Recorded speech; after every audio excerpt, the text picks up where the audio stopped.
Good morning student. देखिए 11th class physics का हम सेकंड चैप्टर डिस्कस कर रहे थे।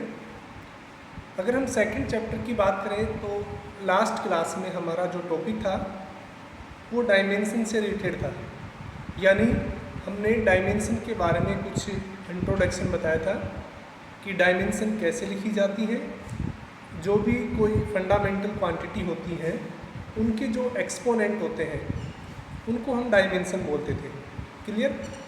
सेकंड थिंग हमने डिस्कस की थी कि जो डायमेंशन है वो हमेशा एक स्क्वायर ब्रैकेट के अंदर लिखी जाती है, यानी जैसे कोई भी आपके पास एक्स वाई जेड ये कोई फंडामेंटल क्वांटिटीज है तो उनके जो नंबर है, जैसे मान लीजिए यहाँ पे नंबर है एम एन ओ, ये जो नंबर है एम एन ओ ये क्या कहलाते हैं? डायमेंशन कहलाते हैं। क्लियर। ये एक्स वाई जेड ये फंडामेंटल क्वांटिटीज होती हैं और उनका जो एम एन ओ ये क्या कहलाते हैं? उनके डायमेंशन। तो आप समझ गए होंगे कि डायमेंशन एक्चुअल में नंबर होते हैं जो किसी बेस या फंडामेंटल क्वांटिटी के एक्सपोनेंट होते हैं। अगर हम बेस क्वांटिटी के साथ उसको स्क्वायर ब्रैकेट में लिख देते हैं इस तरह से, तो बच्चों ये कहलाती है डायमेंशन फॉर्मूला। इसको हम क्या बोलते हैं? Dimension formula. इसके बारे में भी हम बात कर चुके थे कि डायमेंशन फॉर्मूला क्या होता है कि अगर किसी भी डायमेंशन को उनकी बेस क्वांटिटी के साथ स्क्वायर ब्रैकेट में रख दिया जाता है उसको हम बोलते थे डायमेंशन फॉर्मूला। अगर ये मान लेते किसी भी एक पी कोई फिजिकल क्वांटिटी है उसकी ये डायमेंशन फॉर्मूला है, तो अगर हम फिजिकल क्वांटिटी के सामने उस डायमेंशन फॉर्मूले को प्लेस कर देते हैं, यानी फिजिकल क्वांटिटी के साथ साथ हम डायमेंशन फॉर्मूला भी लिखते हैं, तो इसको हम बोलते थे डायमेंशनल इक्वेशन या डायमेंशन इक्वेशन बोलते हैं। ठीक है। तो तीन हमने दिखा दिया था लास्ट क्लास में। डायमेंशन क्या होती थी कि किसी भी फिजिकल क्वांटिटी के जो बेस के कंपोनेंट है एक्सपोनेंट है उनको हम क्या बोलते हैं? डायमेंशन बोलते हैं। और ये जो एक्स वाई जेड जो बेस है, इस डायमेंशन का जो बेस है उनके साथ अगर हम लिखते हैं तो उसको डायमेंशनल फॉर्मूला बोलते हैं। अगर जिस फिजिकल क्वांटिटी के वो डायमेंशनल फॉर्मूला है अगर उसको भी हम साथ लिख देते हैं तो उसको हम क्या बोलते थे? डायमेंशनल इक्वेशन बोलते थे। लास्ट क्लास में हमारा यहाँ तक हो गया। अब देखिएगा, मैं कुछ फिजिकल क्वांटिटी है उनकी डायमेंशन आपको लिखवा रहा हूँ विद डायमेंशन फॉर्मूला, उनके बारे में हम बात करेंगे। देखिएगा, इसे मैं यहाँ पे लिख रहा हूँ कि फिजिकल क्वांटिटी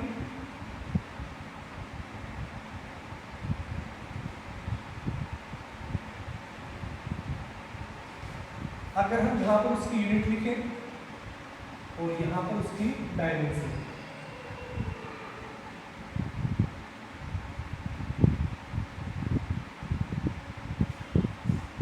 तो हमने फिजिकल क्वांटिटी के अंदर फिजिकल क्वांटिटी लिख दी है, उसकी यूनिट लिख दी है और हमने उसकी डायमेंशन लिखनी है। क्लियर। देखिए, सबसे पहले हम बात करते हैं एरिया। बच्चों, एरिया के बारे में आपको पता है कि एरिया की ऐसा यूनिट होती है मीटर स्क्वायर, यानी हमेशा डायमेंशन ऐसा यूनिट में लिखी जाएगी। तो ये इसकी जो यूनिट होती है एरिया की वो क्या होती है? Metre square. देखिएगा, हम मेनली 3 डायमेंशन लिखते हैं, N O T. N represent करता है मास को, एल रिप्रेजेंट करता है लेंथ को और टी रिप्रेजेंट करता है टाइम को।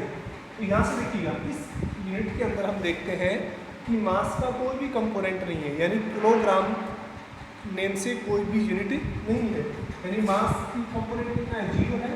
लेंथ का कितना है? 2 है। और टाइम का भी कितना है? 0 है। तो ये क्या हो गया? एरिया का dimension m0 l2 t0। Clear. Second, अगर हम बात करें वॉल्यूम, आपने पढ़ा होगा कि एरिया मीटर स्क्वायर में होता है और वॉल्यूम हमेशा मीटर क्यूब में होता है। ठीक है। तो यहाँ से देखिएगा, इसकी यूनिट की बात करें तो वो कितना हो जाएगा? Metre cube. अब देखिएगा, इसको हम इस तरह से लिखेंगे तो m0 l3 यानी t0। यानी यहाँ पर क्या हो गया, जो मीटर क्यूब है, एक्चुअल में मीटर लेंथ होती है metre into metre into metre, 3 times अगर लेंथ को मल्टीप्लाई करेंगे तो वो डायमेंशन आ जाएगी, वो यूनिट आ जाती है किसकी, वॉल्यूम की, क्लियर। और वॉल्यूम की डायमेंशन क्या होगी, इस तरह से। अब देखिएगा थर्ड आपसे पूछा जाए जैसे डेंसिटी।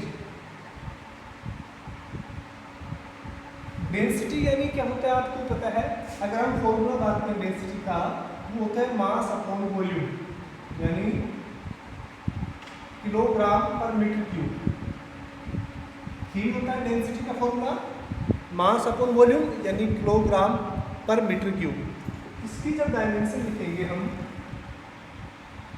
तो किलोग्राम कितना हो गया, m1, यहाँ पर किलोग्राम है यानी मास का कंपोनेंट आ गया, m किलोग्राम 1 टाइम है तो 1 टाइम, एल लिखेगा और टी 0 है। एल के बारे में बात करें तो यहाँ पर मीटर क्यूब है लेकिन वो रेसिप्रोकल में है, डिनोमिनेटर में है मीटर क्यूब, तो इसको जब ऊपर लिखेंगे तो ये एल की पावर कितनी हो जाएगी, -3 हो जाएगी। एल की पावर कितनी हो जाएगी, -3, यानी डेंसिटी किलोग्राम मीटर क्यूब है, m1 l -3 और t 0, क्लियर। ये किसकी डायमेंशन होगी, डेंसिटी की। तो यहाँ तक आपको कोई दिक्कत नहीं होगी। इसके अलावा देखिएगा अगर हम फोर्थ डायमेंशन की बात करें तो मान लेते हैं जैसे वेलोसिटी।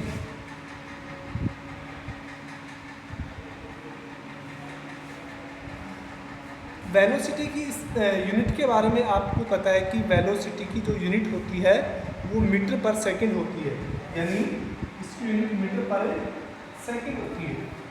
वेलोसिटी हो गया या स्पीड हो गया, तो मीटर पर सेकंड की बात करें तो इसका डायमेंशन कितना हो जाएगा, m0 n1 t-1, यानी ये किसको डिनोट करता है, वेलोसिटी की डायमेंशन m0 n1 t-1। तो ये पर सेकंड है तो ये डिवाइड से ऊपर आएगा तो इसमें हो जाएगा माइनस में पावर। रेसिप्रोकल से पावर नीचे की ओर आती है, जैसे कि आपसे हो गया कि 1/x² है, इसको आप इस तरह से लिख सकते हैं, x की पावर है -2। तो ये क्या हो गया, रेसिप्रोकल से जब पावर चेंज होती है तो ये पॉजिटिव से नेगेटिव में या नेगेटिव से पॉजिटिव में कन्वर्ट हो जाती है, यानी यहाँ पर हो गया ये। अगर हम बात करें नेक्स्ट फिजिकल क्वांटिटी मानते एक्सीलरेशन।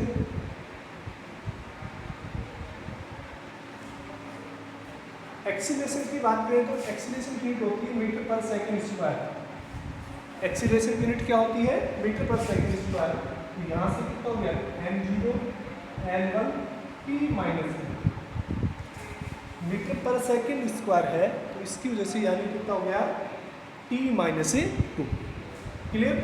ये 5 डायमेंशन होगी, आप इनको एक बार स्क्रीनशॉट लीजिए।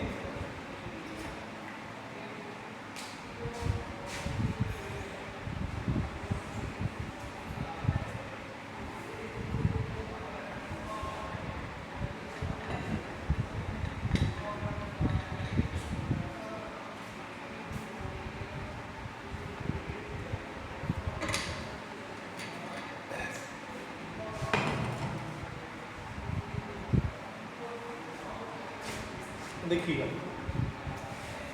नेक्स्ट क्वांटिटी की बात करते देखिएगा।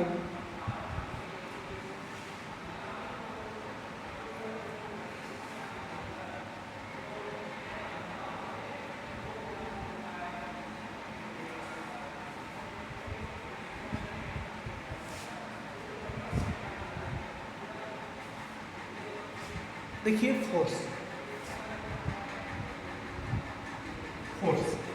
फोर्स के बारे में आपको पता है, फोर्स की यूनिट क्या होती है, किलोग्राम मीटर पर सेकंड स्क्वायर। इसी को बच्चों न्यूटन बोलते हैं, ठीक है। क्योंकि आपको पता है कि F इक्वल टू कितना होता है, ma। F equal to ma। m क्या होता है, मास की यूनिट क्या होती है, किलोग्राम। एक्सीलरेशन की यूनिट क्या होती है, मीटर पर सेकंड स्क्वायर। और इसी कंप्लीट क्वांटिटी को हम क्या बोलते हैं, Newton, in the honour of Newton. अब फोर्स की अगर हम बात करें यूनिट ये होगी, अब डायमेंशन की बात कर लेते हैं। देखिएगा मास किलोग्राम m1, मीटर पर सेकंड स्क्वायर यानी L1 T माइनस 2 आएगा, क्योंकि डिवाइड में है सेकंड स्क्वायर, ऊपर लिखेंगे तो कितना हो जाएगा वो माइनस 2 हो जाएगा, यानी M1 L1 T माइनस 2। ये होता है फोर्स के लिए डायमेंशन। याद रखनी है आपको, कुछ तो आप याद रख सकते हैं, ठीक है। वैसे देखिएगा जितने भी फिजिकल क्वांटिटी हैं सबकी डायमेंशन आपको याद नहीं हो सकती, क्योंकि इतनी फिजिकल क्वांटिटी है, आप कितनी डायमेंशन याद करेंगे। तो आपको डायमेंशन सोल्व करनी आनी चाहिए कि डायमेंशन को हम कैसे सोल्व करते हैं। जब सोल्व करेंगे तो आप चाहे कैसी भी कॉम्प्लेक्स डायमेंशन हो आप उसको इजीली सोल्व कर सकते हैं। देखिए फोर्स हो गया आपके पास किलोग्राम मीटर पर सेकंड स्क्वायर, और उसकी डायमेंशन हमने यहाँ पर लिख दी, क्लियर। इसके बाद अगर हम बात करें फोर्स के बाद वर्क मान लेते हैं, वर्क हो गया या एनर्जी। आपको पता है कि वर्क और एनर्जी दोनों की यूनिट जूल होती है, ठीक है ना। दोनों की यूनिट क्या होती है, जूल। यानी वर्क की बात करें तो वर्क क्या होता है, फोर्स इनटू डिस्प्लेसमेंट। वैसे तो इसकी यूनिट जूल होती है, मैं यहाँ पर लिख देता हूँ। देखिए वर्क एक्चुअली होता है फोर्स इनटू डिस्प्लेसमेंट। फोर्स की यूनिट हमने अभी पढ़ी थी किलोग्राम मीटर पर सेकंड स्क्वायर, और डिस्प्लेसमेंट एक्चुअली में क्या होता है, मीटर होता है। ये कितना हो गया, किलोग्राम मीटर स्क्वायर पर सेकंड स्क्वायर, ठीक है ना। तो इसको हम इस तरह से लिख सकते हैं, जूल को या फिर इसको किलोग्राम मीटर स्क्वायर पर सेकंड स्क्वायर। यानी देखिएगा M1 L2 T minus 2 kilogram M1 हो गया, L2 हो गया, और एक T माइनस 2 सेकेंड का T माइनस 2 हो गया, ठीक है। अब देखिएगा वर्क के बारे में बात देखिए। इसके बाद देखिएगा और भी फिजिकल क्वांटिटी है, जैसे कि आप मानते सरफेस टेंशन।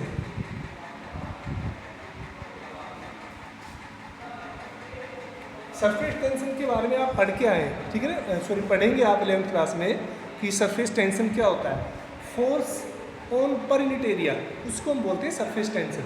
यानी इसका फॉर्मूला होता है फोर्स पर यूनिट एरिया। यानी अगर हम इसकी डायमेंशन की बात करें तो किलोग्राम मीटर पर second square into metre square. Area का कितना होता है, मीटर स्क्वायर है, एक मीटर से एक मीटर कैंसिल हो जाएगा, तो आपके पास क्या बचेगी इसकी dimension M1 L minus 1 T minus 3। कैसे किलोग्राम M1 हो गया, ये मीटर से मीटर कैंसिल हो जाएगा, नीचे रेसिप्रोकल में M बचेगा। रेसिप्रोकल में क्या बचेगा, M मीटर। ये ऊपर आएगा तो माइनस में हो जाएगी, और सेकंड स्क्वायर यानी T की पावर है माइनस से 2 हो जाएगी। ये क्या हो गया आपका सरफेस टेंशन की डायमेंशन होगी, ठीक है। अगर आप ऐसी बात करें प्रेशर, ठीक है, प्रेशर की बात करें तो प्रेशर क्या होता है, कोई फोर्स अपॉन सरफेस अपॉन ये प्रेशर का होता है। ऊपर दिया मैंने, इसको सही कर लेना। और अगर हम बात करें सरफेस टेंशन,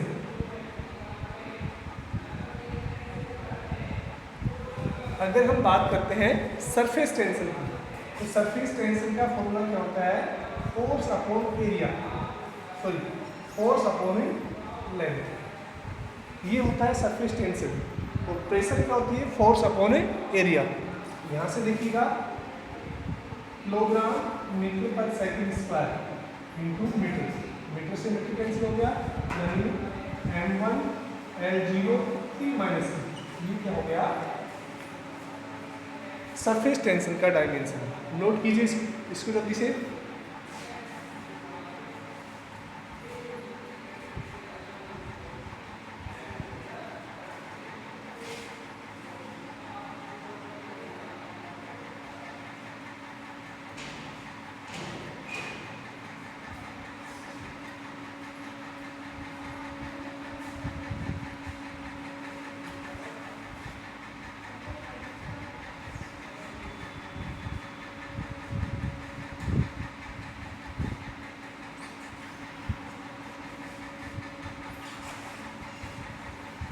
देखिएगा नेक्स्ट बात करते हैं सरफेस टेंशन के बाद किसी इलेक्ट्रिक करंट तो फिर चार्ज लेते हैं।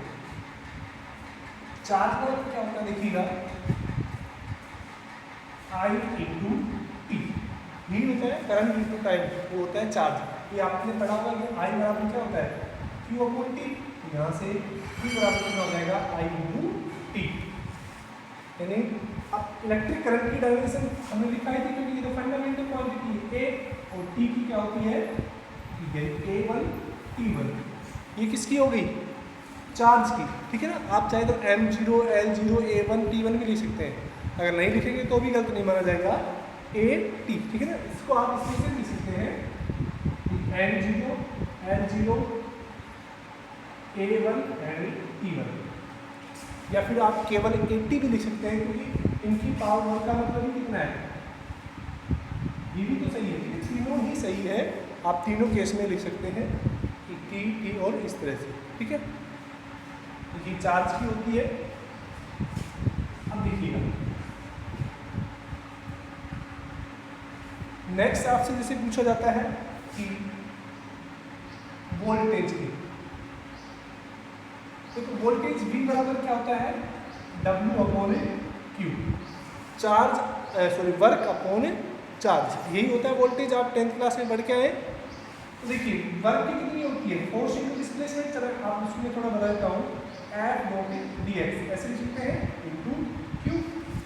तो ये वर्क कितना होता है फोर्स इंटू डिस्प्लेसमेंट, तो ये वर्क हो गया। तो अब देखिए इसकी डायमेंशन लिखते हैं, फोर्स की कितनी होगी N1 T माइनस, ये फोर्स की डायमेंशन होगी। dx क्या है डिस्प्लेसमेंट यानी L1 अपॉन चार्ज की डायमेंशन क्या होगी AT। क्लियर, यानी हमने अभी सेपरेट लिख दी है सभी की। अब इसको हम एक साथ लिख सकते हैं कि देखिएगा N1 हो गया, N1 कितना हो गया N2 हो गया, T माइनस थ्री यहाँ पर है तो ये T ऊपर की तरफ जाएगा, ये कितना हो गया T माइनस थ्री और ये कितना हो गया -1। तो ये डायमेंशन किसकी होगी पोटेंशियल की, ठीक है ना। फोर्स इंटू डिस्प्लेसमेंट से हम निकाल सकते हैं इसको, तो यहाँ पर इसके बाद क्या कर लेंगे सोल्व कर लेंगे, ठीक है। एक और ले लेते हैं लास्ट में, ठीक है, इन सभी का आप स्क्रीनशॉट लेते रहे।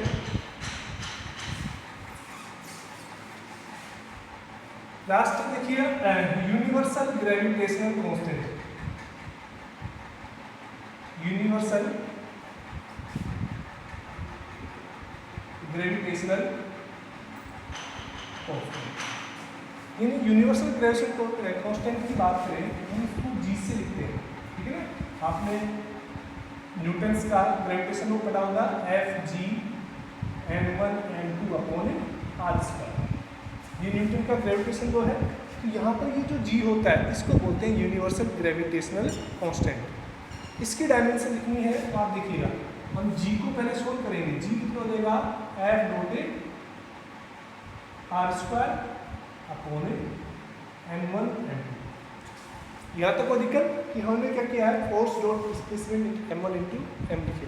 अब इसकी यूनिट की बात करें तो देखिए यूनिट क्या हो गया, फोर्स की यूनिट क्या होती है न्यूटन, डिस्टेंस क्या होती है मीटर स्क्वायर अपॉन M और N, ये मास है और ये भी मास है, ये क्या हो गया kilogram square, newton metre square पर किलोग्राम स्क्वायर, ये यूनिवर्सल ग्रेविटेशनल कांस्टेंट की यूनिट होती है। अब इसकी डायमेंशन लिख रहे हैं, देखिएगा न्यूटन की कितनी हो जाएगी M1 N1 T minus 2, Newton की होगी मीटर की यानी L2 होगी किलोग्राम स्क्वायर यानी M। यहाँ तक कोई दिक्कत, हमने न्यूटन की लिख दी है, लेंथ की लिख दी और मास की लिख दी है, ठीक है। अब इसको सोल्व करेंगे, ये हो जाएगा आपके पास M-1, M1 पर है इधर -2 है, नीचे से ऊपर जाएगा तो -2 कितना बचेगा -1 बचेगा, L1 और कितना हो गया L3 हो गया T माइनस 2। ये बच्चों किसकी डायमेंशन होती है यूनिवर्सल ग्रेविटेशनल कांस्टेंट। तो आई होप आपको समझ में आया होगा कि डायमेंशन कैसे लिखी जाती है।